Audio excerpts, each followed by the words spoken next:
নমস্কাৰ, অন্য এটা নতুন চাকৰি আপডেট লৈ আহিছোঁ। মাজুলী ডিষ্ট্ৰিক্টত নতুনকৈ ভেকেঞ্চি খালী হৈছে। এই ভেকেঞ্চিটো কি হয় সকলোবিলাক আপোনালোকক জনাই দিম। চ' ভিডিঅ'টো চাই থাকিব।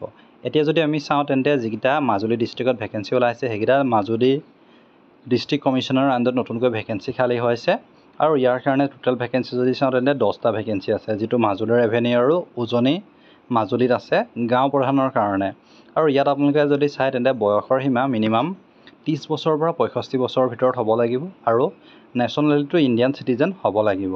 আৰু এটা কথা কৈছে কি তেওঁ permanent residence of this area হ'ব লাগিব। আৰু ইয়াৰ ক্ষেত্ৰত বহুতখিনি কথা আছে।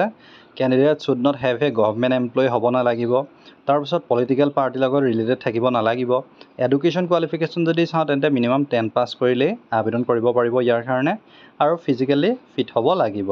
আৰু ইয়াৰ কাৰণে তেওঁ কৈছে যে candidate should have a person of high status and comment and have a respectable position in the society. এনেকুৱা নহয় যে মানুহজন যদি আপুনি অলপ বেয়া হয় তেন্তে তাৰ কাৰণে এলিজিবল নহ'ব।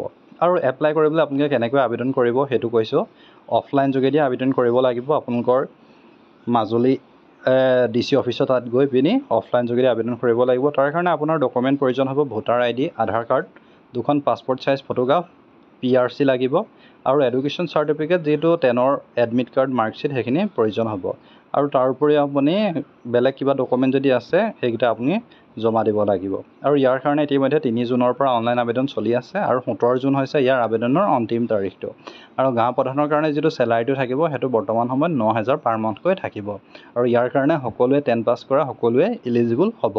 চ' ভিডিঅ'টো যদি চাই ভাল পালে লাইক কৰিব, শ্বেয়াৰ কৰিব। এনেকুৱা প্ৰত্যেকখন কোনখন ডিষ্ট্ৰিক্টত আপুনি চাকৰি বিচাৰে সেইটো কমেণ্ট কৰিব, মই আপোনালোকক দিবলৈ চেষ্টা কৰিম। ধন্যবাদ।